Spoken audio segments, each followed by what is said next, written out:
गटाचे महाराष्ट्र प्रदेश सरचिटणीस नजीब मुल्ला यांच्या वाढदिवसांचे मुंब्रा शहरात शुभेच्छांचे बॅनर फाडल्यानं मनसेच्या पदाधिकाऱ्याला बेदम मारहाण करणाऱ्या 4 जणांच्या विरोधात मुंब्रा पोलीस ठाण्यात गुन्हा दाखल.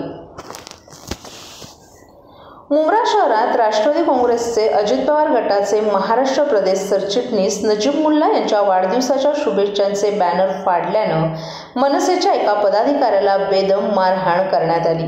या प्रकरणी सिकंदर खान, सय्यद बादशाह, मोहम्मद हसन शेख, जुबैर कुरेशी आणि अदनान शेख यांच्या विरोधात मुंब्रा पोलीस ठाण्यात गुन्हा दाखल करण्यात आला आहे.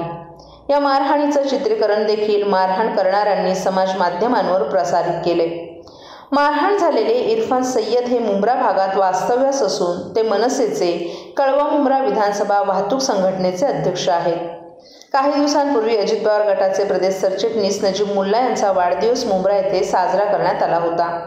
या निमित्तानं मुंब्र्यातील बाहुबली मैदान परिसरात त्यांना शुभेच्छा देण्यासाठी फलक बसवण्यात आले होते. हे फलक अनधिकृत बसवण्यात आल्याचा आरोप करत इरफान सय्यद यांनी ते फाडले होते. मंगळवारी सायंकाळी इरफान सय्यद हे त्यांच्या दुचाकीनं कौसा भागातून प्रवास करत होते.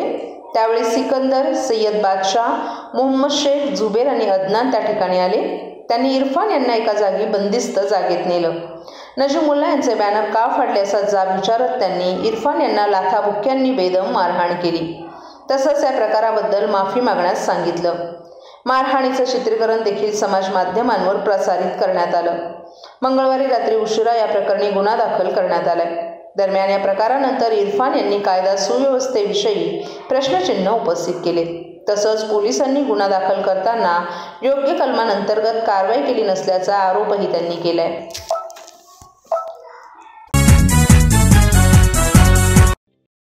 ठाणेकर मालमत्ता करदात्यांसाठी करातील व्याज माफी अभय योजना 31 डिसेंबर 2023 पर्यंत मालमत्ता करावरील 100% व्याज माफ. तसेच 1 जानेवारी ते 15 जानेवारी 2024 या कालावधीमध्ये मालमत्ता करावरील 75% व्याज माफ. त्याचप्रमाणे 16 जानेवारी ते 31 जानेवारी 2024 या कालावधीमध्ये मालमत्ता करावरील 50% व्याज माफ. तरी सदर व्याज माफीच्या अभय योजनेचा ठाणेकर करदात्यांनी लाभ घ्यावा. महानगरपालिकेच्या कोणत्याही संकलन केंद्रावर कर भरण्याची सोय आहे. ATM, डेबिट, क्रेडिट कार्डद्वारे कर भरण्याची सुविधा उपलब्ध करून देण्यात आली आहे. सोमवार ते शनिवार या दरम्यान सकाळी 10:30 ते सायंकाळी 5 वाजेपर्यंत संकलन केंद्राची वेळ असून करदात्यांच्या सोयीसाठी रविवारी संकलन केंद्र सकाळी 10:30 ते दुपारी 1:30 वाजेपर्यंत सुरू ठेवण्यात येत आहेत. यासोबतच ठाणे महानगरपालिकेच्या propertytax.thanecity.gov.in या संकेतस्थळावर ऑनलाईन पद्धतीने मालमत्ता कर भरण्याची सुविधा उपलब्ध करून देण्यात आली आहे. तसेच गुगल पे, फोन पे, पेटीएम आणि भीम ॲपद्वारे आपला कर सुलभतेने जमा करू शकता. ठाणे महापालिका क्षेत्रातील सर्व करदात्यांना विनंती आहे की आपण या व्याज माफी अभय योजनेचा जरूर लाभ घ्या आणि आपला मालमत्ता कर लवकरात लवकर महापालिकेमध्ये जमा करून महापालिकेस सहकार्य करा. धन्यवाद. महाराष्ट्र राज्य मागासवर्ग आयोगामार्फत मराठा समाज आणि खुल्या अप्रवर्गातील सामाजिक, शैक्षणिक, आर्थिक मागासलेपण तपासण्यासाठी सर्वेक्षणाला सुरुवात झाली आहे. 23 जानेवारीपासून ठाण्यात सुरू झालेल्या या सर्वेक्षणाची जबाबदारी ठाणे महापालिकेच्या एकूण 2000 कर्मचाऱ्यांवर देण्यात आली आहे. परिणामी घनकचरा, शिक्षण, आरोग्यासह सर्व विभागातील कर्मचारी यात सहभागी असल्यानं पालिका यंत्रणेवर ताण येतानाच शहरातील नागरी कामांवरही परिणाम होण्याची शक्यता आहे.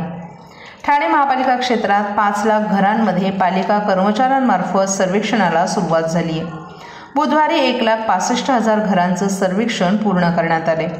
पालिकेच्या सर्व अत्यावश्यक सेवा बाधित ठेवून सर्वेक्षण करण्यात येत असल्याची माहिती पालिका अधिकाऱ्यांनी दिली आहे. सर्वेक्षणासाठी नियुक्त अधिकारी कर्मचाऱ्यांना आयोगामार्फत ओळखपत्र देण्यात आली आहेत. तसंच यासाठी खास ॲप तयार करण्यात आला आहे. सर्वेक्षणात एकूण 125 प्रश्न असून केवळ मराठा समाज आणि खुल्या प्रवर्गातील कुटुंबांची माहिती प्रश्नावलीद्वारे भरून घेतली जात आहे. याकरिता अर्धा तास लागत असल्याचंही त्यांनी नमूद केले. ही माहिती मूलभूत कौटुंबिक, आर्थिक, सामाजिक, आरोग्य विषयक आहे. कुटुंब आरक्षित प्रवर्गातील असल्याची माहिती सर्वेक्षण कर्मचाऱ्याला मिळाल्यानंतर पुढील माहिती घेतली जाणार नाही. सर्वेक्षणाअंती अधिकारी कर्मचाऱ्यांना माहिती देणाऱ्यांची स्वाक्षरी ॲपमध्ये अपलोड करणं आवश्यक आहे. ही माहिती खाजगी स्वरूपाची असल्यानं ती सुरक्षितरित्या ॲपमध्ये जतन केली जात असल्याचं अधिकाऱ्यांनी स्पष्ट केले.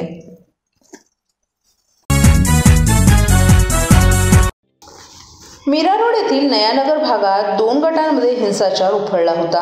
या घटनेनंतर ठाणे शहर पोलीस देखील सतर्क झाले असून पोलिसांची समाज माध्यमांवर करडी नजर आहे. समाज माध्यमांवर आक्षेपार्ह पोस्ट टाकणाऱ्यांविरोधात पोलिसांनी थेट गुन्हे दाखल करण्यास सुरुवात केली आहे. त्यानुसार बुधवारी रात्री मुंब्रा येथील एका 19 वर्षीय मुलाविरोधात गुन्हा दाखल करण्यात आला आहे. नयानगर भागात काही दिवसांपूर्वी 2 गटांमध्ये हिंसाचार उफाळला होता. या घटनेनंतर समाज माध्यमांवर मोठ्या प्रमाणात धार्मिक तेढ निर्माण करणारे संदेश समाजकंटकांकडून प्रसारित केले जात आहेत. त्यामुळे कायदा सुव्यवस्थेचा प्रश्न निर्माण झालाय. ठाणे शहरापासून काही किलोमीटर अंतरावर नयानगर भाग आहे. हा हिंसाचार ठाणे शहरात घडू नये यासाठी ठाणे पोलिसांकडून आता समाज माध्यमांवर लक्ष ठेवलं जात आहे.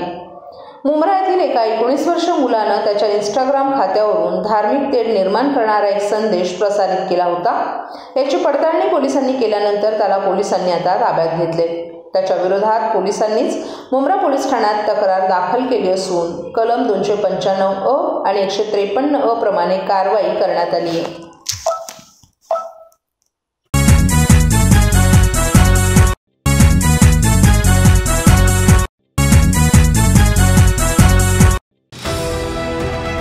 TJSB सौर शक्ती कर्ज.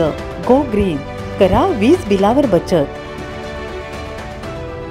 आकर्षक व्याजदर, 84 महिने परतफेड कालावधी, 80% लोन. व्यावसायिक आणि उद्योजकांकरता सुद्धा. अधिक माहितीसाठी तुमच्या जवळच्या शाखेला भेट द्या किंवा संपर्क साधा. 1800-223-466 आणि 1800-266-3466.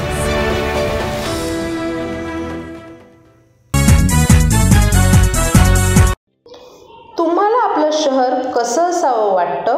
शाळेतील स्वच्छतागृह स्वच्छ असतात का? बाहेर फिरताना तुम्हाला रस्त्यावर कचरा दिसतो का? अशा अनेक प्रश्नांच्या माध्यमातून महापालिका आयुक्त अभिजित बांगर यांनी विविध शाळांमधील मुलांसोबत आज संवाद साधला. शहर स्वच्छ ठेवणाऱ्या सफाई कर्मचाऱ्यांना आपण देखील सहकार्य करणं आवश्यक आहे.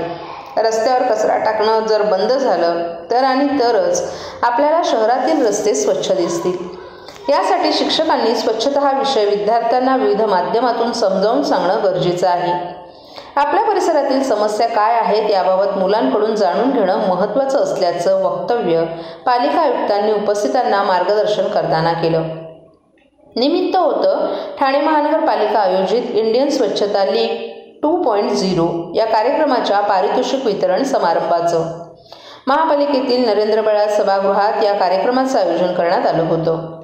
इंडियन स्वच्छता लीग 2.0 या कार्यक्रमात विविध विषयावर सादर केलेल्या विजेत्या प्रकल्पातील विद्यार्थ्यांना आयुक्त अभिजित बांगर यांच्या हस्ते गौरवण्यात आलं.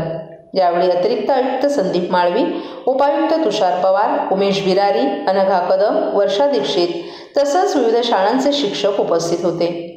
कचरा उचलणं हे जरी महापालिकेचं काम असलं तरी कचरा नागरिकांनी रस्त्यावर न टाकणं हे देखील प्रत्येकाचं कर्तव्य आहे. जबाबदार नागरिक म्हणून सार्वजनिक ठिकाणी स्वच्छता ठेवणं, वाहतुकीचे नियम पाळणं आदींसारखे कर्तव्य पाळणं महत्त्वाचं आहे. आपण समूहामध्ये वावरत असताना आपल्या आजूबाजूला असलेल्या व्यक्तींना आपल्यापासून त्रास होणार नाही, तसंच त्यांचंही जीवन माझ्यामुळे सहज सोपं होईल यासाठी आपण काय करू शकतो ही भावना प्रत्येकानं मनात ठेवली तर त्याची उत्तरं आपल्याला आपोआपच मिळतील. या गोष्टी शिक्षकांनी विद्यार्थ्यांच्या मनावर बिंबवल्या पाहिजेत असंही पालिका आयुक्तांनी नमूद केलं.